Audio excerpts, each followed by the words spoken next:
to the Daily Bite. I'm your host, Pastor Steve Andrews. Today's text is from 2 Kings chapter 19. As soon as King Hezekiah heard it, he tore his clothes and covered himself with sackcloth and went into the house of Yahweh. And he sent Eliakim, who was over the household, and Shebna, the secretary and the senior priest, covered with sackcloth, to the prophet Isaiah the son of Amos.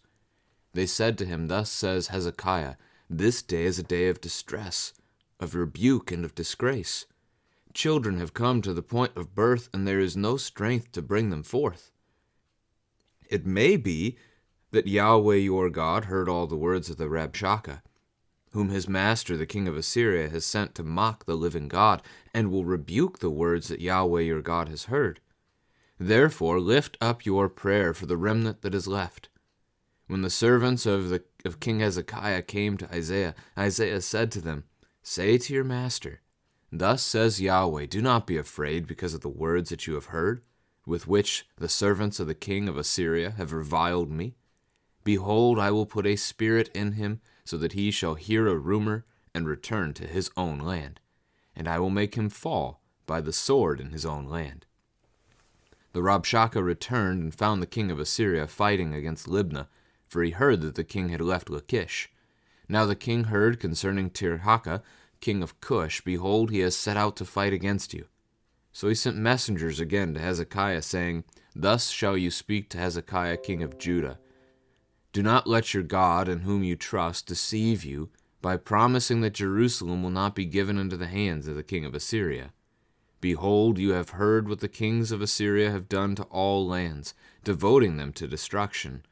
And shall you be delivered? Have the gods of the nations delivered them, the nations that my fathers destroyed, Gozan, Haran, Rezeph, and the people of Eden who were in Telassar? Where is the king of Hamath, the king of Arpad, the king of the Sepharvaim, the king of Hena, or the king of Ivah? Hezekiah received the letter from the hand of the messengers and read it. And Hezekiah went up to the house of Yahweh and spread it before Yahweh. And Hezekiah prayed before Yahweh and said, O Yahweh, God of Israel, enthroned above the cherubim, you are the God, you alone, of all the kingdoms of the earth. You have made heaven and earth. Incline your ear, O Yahweh, and hear. Open your eyes, O Yahweh, and see.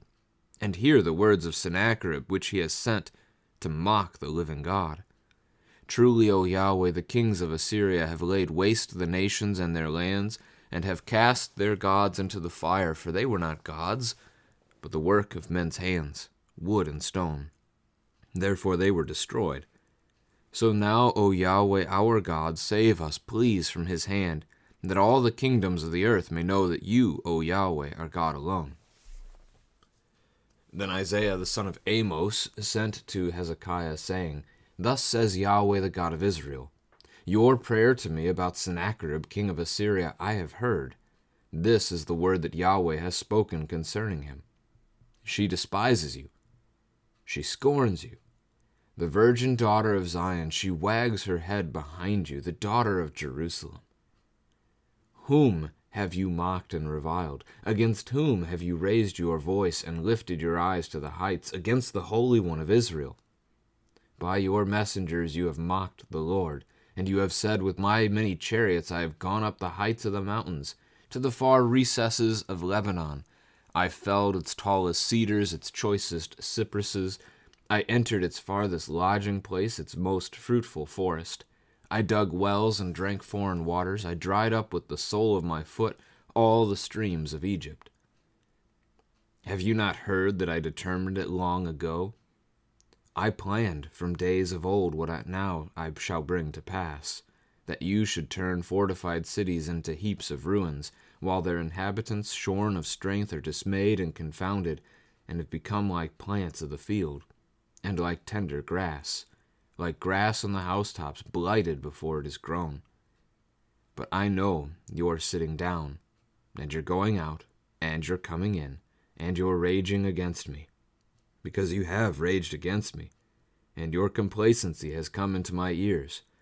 I will put my hook in your nose, and my bit in your mouth, and I will turn you back on the way by which you came. and this shall be the sign for you. This year eat what grows of itself, and in the second year what springs of the same. Then in the third year sow and reap and plant vineyards and eat their fruit. And the surviving remnant of the house of Judah shall again take root downward and bear fruit upward. For out of Jerusalem shall go a remnant, and out of Mount Zion a band of survivors. The zeal of Yahweh will do this. Therefore, thus says Yahweh concerning the king of Assyria, he shall not come into this city, or shoot an arrow there, or come before it with a shield, or cast up a siege mound against it.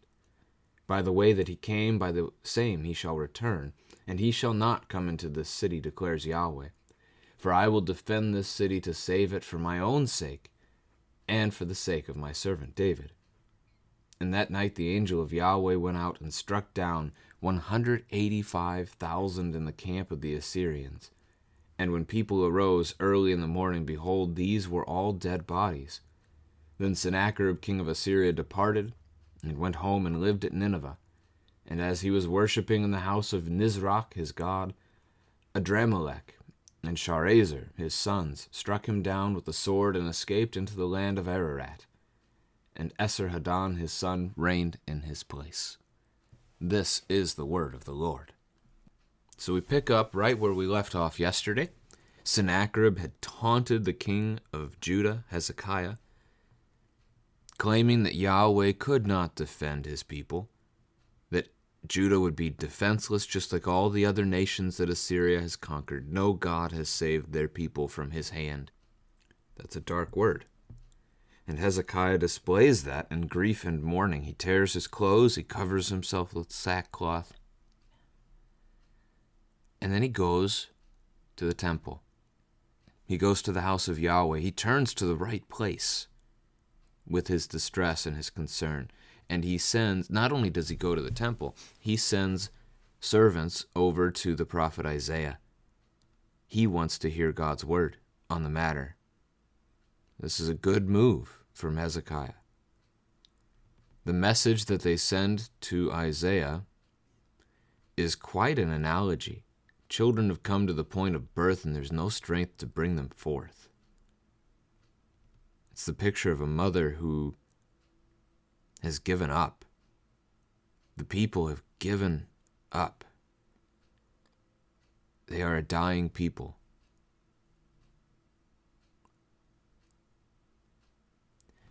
Now, verse 4, it may be that Yahweh, your God, there's some hesitancy there.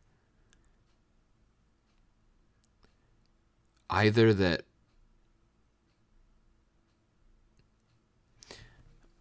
they feel God has abandoned them, or that they are acknowledging that they have not walked with the Lord as they should have. The king of Assyria has mocked the living God. So maybe Yahweh has heard it and will rebuke it, which he will. We'll see that in the chapter. So Hezekiah asks Isaiah to pray for the remnant of God's people, just that little tribe of Judah that remains after Assyria has already defeated the northern kingdom of Israel. Isaiah sends back, thus says Yahweh, do not be afraid. The king of Assyria has reviled me, God.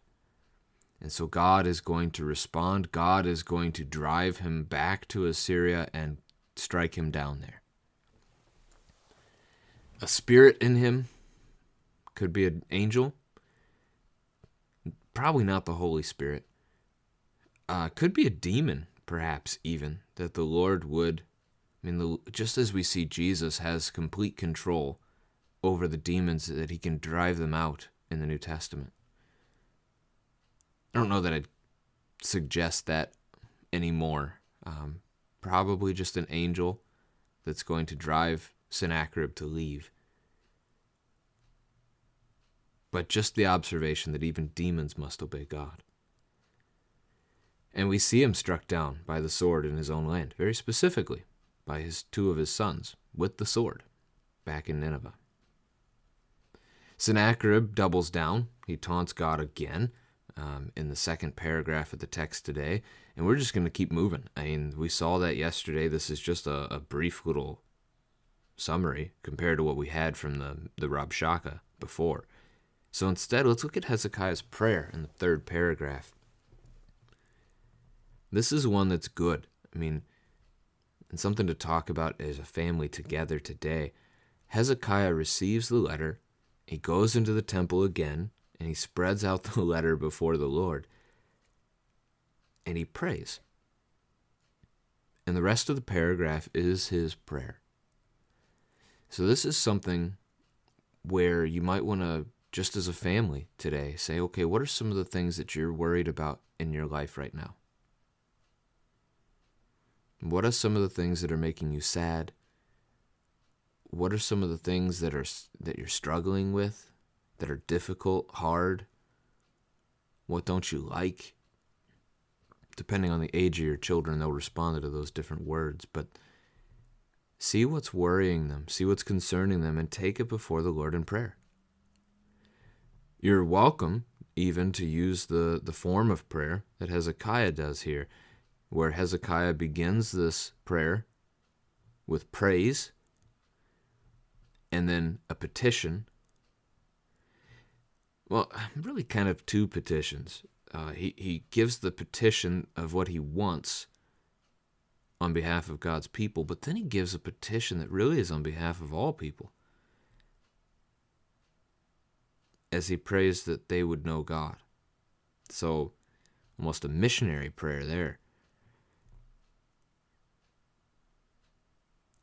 Verse 15, the open of the prayer, that entire statement of Hezekiah is praise. It's praising God for who he is and praising him for what he's done. He's the God of all the earth. He made all the earth. He's enthroned even above the angels. And then he asked that God would hear. Hear my prayer. We pray that way in church, right? Lord, hear our prayer. Lord, in your mercy, hear our prayer. So he invites God to hear the words of Sennacherib that mock him. He acknowledges the history of what Assyria has done, that they have destroyed many lands, destroyed their gods, although they weren't actually gods, but just creations of the hands of men, artists making statues. But now, O Yahweh our God, save us, please, from his hand. So there's the petition, the first one. The prayer for his people, that all the kingdoms of the earth may know that you, O Yahweh, are God alone. By the power of God's might, to strike down the Assyrians, as he did once with Egypt before, striking down the world's superpower to save his people so that the rest of the world would know. Exodus chapter 7, verse 5 pretty much says that, not word for word, but that's the point of the plagues, is that the Egyptians would know that Yahweh is God alone. May the rest of the world see that you are God and that Assyria is but men. So, what are some things you can pray for? How do you pray? Good conversations today. Yahweh responds, I have heard. And so Yahweh has spoken. She despises you is a reference to Assyria despising Judah, the people of God, the virgin daughter of Zion, as God calls them here, which is a reference to the fact that they are the bride of Christ, the church. We are the virgin daughter of Zion. Zion being a reference to the people of God, his holy people, and they are the remnant of that. Verse 22, that paragraph turns against Assyria. Whom have you mocked and reviled? You have mocked and reviled the Holy One of Israel. You've picked on the true God this time. God quotes a bunch of the Assyrians bragging We don't necessarily have this exact bragging in the previous chapter, but not hard to imagine that they've said it before, considering what all they did say. The next paragraph, starting at verse 25, is interesting in the fact that God tells us, well, he's telling Assyria, he's telling Sennacherib the king, that the reason Sennacherib has had the success that he has had, and that his fathers had, is because God was driving it. God has already been using Assyria to judge the other nations of the world for their faithlessness and their pagan idolatry, their rebellion against God, their sin. And now it's about to be time the Lord judges Assyria because of their idolatry and their pride and not acknowledging that the Lord himself is the one who has done this for them. Verse 27, I know you are sitting down and you're going out and coming in and you're raging against me. God knows all things. This is comforting to the Christian. The Lord knows our troubles. When we don't even know how to pray, the Lord knows the needs that we have.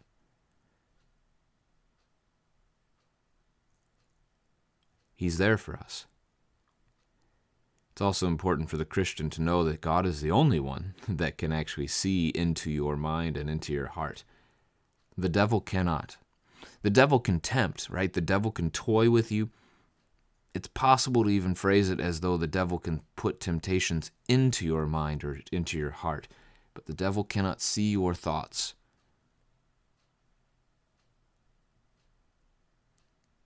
He only sees what you do, and he hears what you say. So there's another picture of the limitation of evil in this world, just as Assyria here is limited by God. Reminded me as I read it, though, of what we had a couple weeks ago back in chapter 6, that Elisha knew the secret counsel of the king of Syria in his own bedroom chamber, much to the frustration of that king. But now God brings about that judgment. I will put my hook in your nose. I can't recall if it's the Assyrians or the Babylonians, and I couldn't find it as I was studying the text today. But one of those groups is well known historically, at least as I recall. I learned in my studies in class years ago, for actually putting fish hooks through the cheek of the people that they enslaved and took into captivity. So God is essentially saying he's turning this around. And he's going to do that to the Assyrians, and he's going to drag them away from his land, away from his people, turning them back. And then he speaks in verse 29 to Hezekiah as a sign to him that by the third year, so the Lord will continue to provide here this year and in year 2. They won't be able to plant. So the attack is against them. They can't plant. But the Lord still provides. Then in the third year, they will be able to plant and reap. The enemy will be so devastated and gone, they will have no concern left. The remnant of the house of Judah will take root downward and bear fruit upward. Nice plant analogy. God's people will dwell in that land and they will bear fruit. They will multiply again. Thus says Yahweh concerning the king of Assyria, he shall not come into this city. I will defend this city to save it for the sake of my servant David. Reference to 2 Samuel 7, that one of David's offspring would be on the throne forever. We know that points us forward to Jesus, but for now, it's still Hezekiah. That night, the angel of Yahweh went out and struck down 185,000 Assyrian soldiers. The angel of Yahweh referenced in the Old Testament, the angel, not an angel, but the angel, is often viewed by theologians as being Jesus himself, the pre-incarnate, the Jesus who has not yet taken on flesh at the incarnation Jesus. That would certainly be a different picture of Jesus Christ than what we normally consider. one way or the other, God strikes down 185,000. They have the judgment of God upon them as well. They are responsible they bear the weight of taunting God, rebelling against him in their own sin. Then the text ends, Sennacherib goes home and is assassinated by his own sons, who then don't even remain. They flee, and one of his other sons takes the throne.